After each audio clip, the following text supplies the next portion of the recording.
Alexander Isak breaks his silence in what could be a final attempt to force a move out of Newcastle, accusing the club of breaking promises over his future. What a twist. Welcome to Good Morning Transfers. Newcastle stand firm and issue an emphatic response to Isak's claims. We'll bring you both sides of the story in just a moment. Good morning to you at home and to former Newcastle midfielder Dan Gosling and our reporter Michael Bridge. Well, there is only one place to start. Alexander Isak has gone public for the very first time about his discontent at Newcastle, saying the relationship can't continue and has accused the club of broken promises over his future. This is what he's had to say. I've kept quiet for a long time while others have spoken.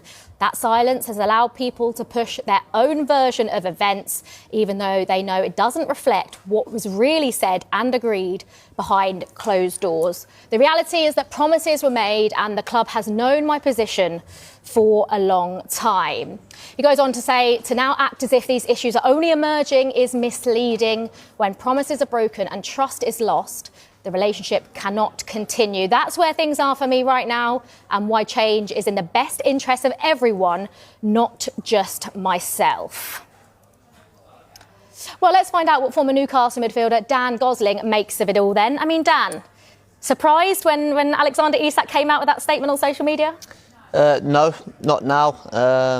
I think he has been quiet for a while and the noise has been in the background. Obviously, his representatives have been doing a lot of talking and stuff. But now there's probably panic stations. There's 2 weeks left. He obviously wants his dream move to Liverpool.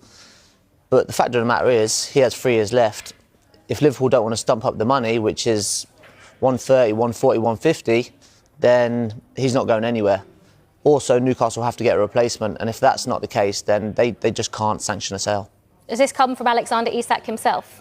I think this one has. I think his representatives have been onto him and telling him now that you've probably got to come out and say something and address the situation. So yeah, like I say, 2 weeks to go. It's panic stations now and he obviously wants to get out, but I'm just not sure it's going to materialise.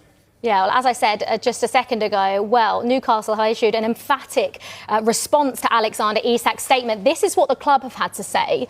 We are disappointed to have been alerted to a social media post by Alexander Isak this evening. We are clear in response that Alex remains under contract and that no commitment has ever been made by a club official that Alex can leave Newcastle United this summer.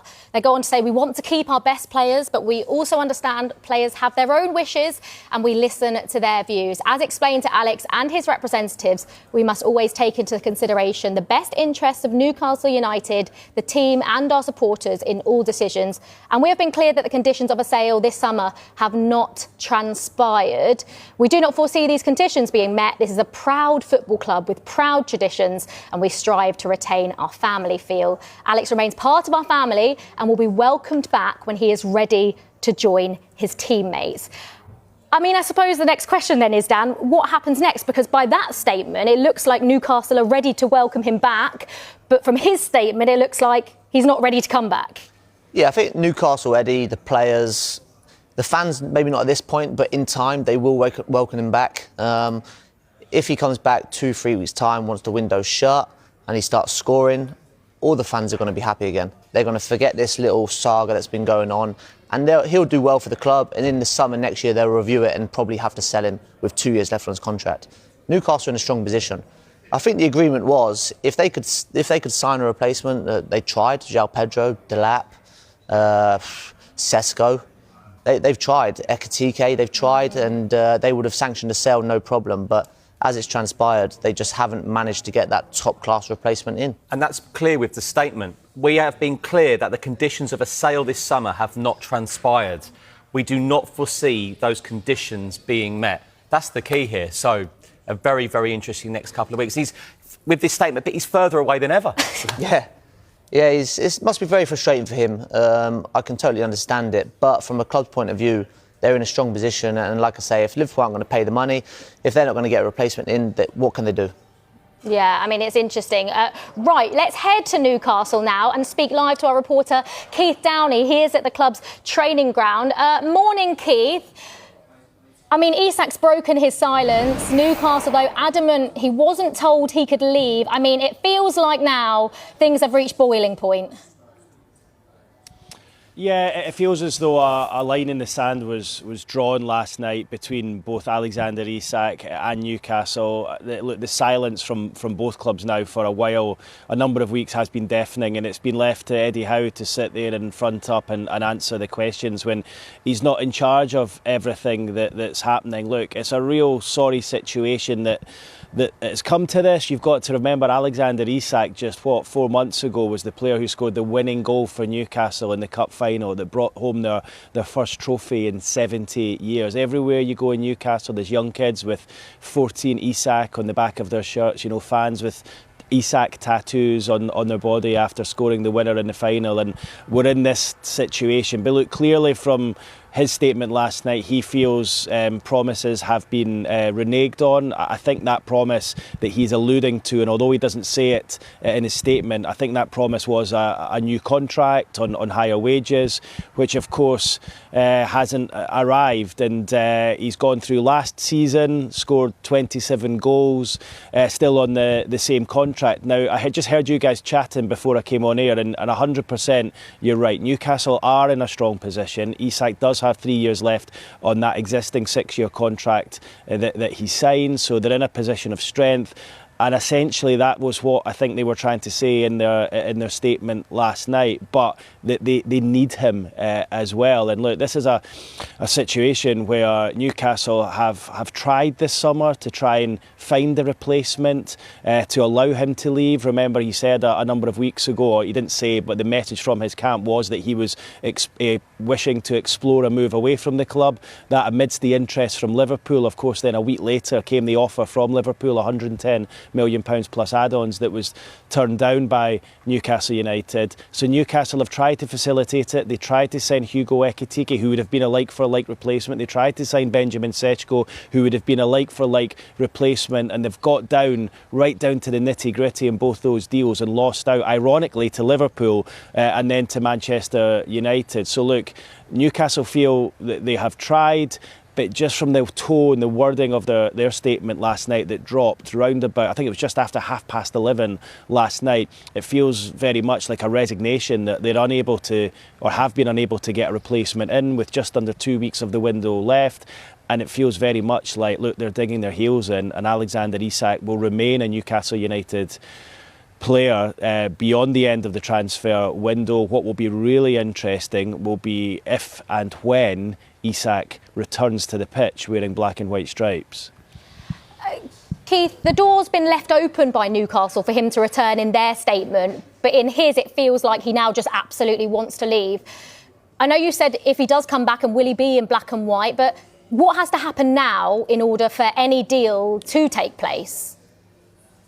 Yeah, well, Newcastle talked last night about the sort of conditions of a sale, and I've been saying this all summer long. There were two conditions. One, the valuation of the player is £150 million. Look, that is what Newcastle's valuation is. I still think they would probably do a deal for a little bit less than that, but I think Liverpool's £110 million offer that landed a few weeks ago is way short. So if Liverpool were to really seriously want Isak, they would have to come to the table with a higher bid. And the second is that Newcastle need to find a replacement. As I touched on a moment ago, they tried on Sesko, they tried on Ekitike, failed on both of those. They're actually even struggling right now, as we can see, to bring in a replacement for Callum Wilson, who left on freedom of contract. We've been telling you for weeks now that they've been trying to sign Yohan Wissa from Brentford. He's seen as the Callum Wilson replacement rather than the Alexander Isak replacement. So they can't even get the second striker in, if you like. Now, I think if they were able to land Wissa in the next few days, and I am expecting Newcastle to go in to Brentford with a higher bid in the next couple of days on Wissa. If they were to land Wissa, and Liverpool came to the table and offered, 135 million pounds, would be my reading into the situation, then I think Newcastle might have a little decision to make. If they're unable to bring in Wissa, then Isak will not be going anywhere, and that was essentially what they were saying in their statement last night. If they were able to find a gem from somewhere with less than 2 weeks of the window to go, bring that player in and bring in Wissa, and Liverpool came to the table with a significantly higher bid, then I think Alexander Isak would be allowed to go. I think there's been a lot of people saying throughout this summer that Isak is not for sale. He's not for sale in that Newcastle don't want to lose him, but they were aware that he was unhappy. They're aware he was agitating to leave. They have tried to facilitate that. But the options for them in this window for a striker have been few and far between. And the two big name strikers they have gone for, Ekitike and Šeško, they have lost out on at the bitter end of tense negotiations. So, look, it feels very much like Newcastle have been angered by what Isak said on his social media last night, and that they will dig their heels in. I think the only way that Isak could go between now and the end of the transfer window is if they either A, manage to get two strikers in, which is going to prove really, really difficult, and Liverpool up their offer significantly, or B, they manage to bring in Wissa and Liverpool up their offer significantly. I think there's a small chance of that happening. That will leave Newcastle with a decision to make. However, it would leave them very light on striker reinforcements, with only Wissa and Anthony Gordon, who of course is better on the left but has started the season through the middle. So look, it's going to be a very tense last couple of weeks. It feels like a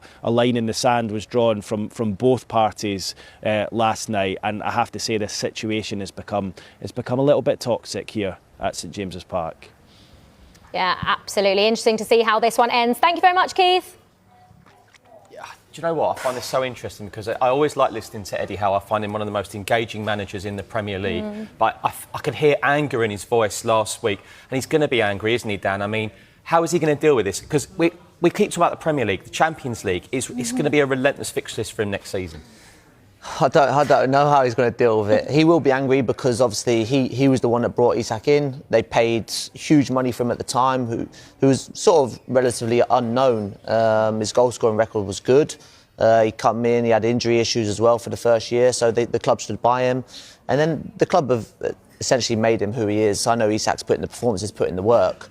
But without Newcastle, Isak wouldn't be getting all this talk to Liverpool, £140 million. So yeah, he'd be angry, but ultimately it's football, and every player wants to play at the very, very top. Every player wants to test themselves. Liverpool are one of the best clubs in the world at this moment in time. But if Newcastle don't sign a replacement, probably two, then he's not going anywhere. Well, you couldn't write it, could you? Because next up for Newcastle is Liverpool at home on the Monday night football. That is going to be tasty. Coverage starts at 6:30 p.m. on Sky Sports Premier League. Yeah, the other potential exit at Palace could be Mark Gahey, but as of yet, there's no breakthrough in discussions between Liverpool and Crystal Palace over a transfer fee. Palace value him at more than £40 million, but Liverpool do not want to overpay for a player who, of course, is into the final year of his deal. But I suppose, Dan, as a player, Mark Gahey, we're feeling pretty calm about this situation. I suppose it's a win-win either way, you know, if he stays or if he goes.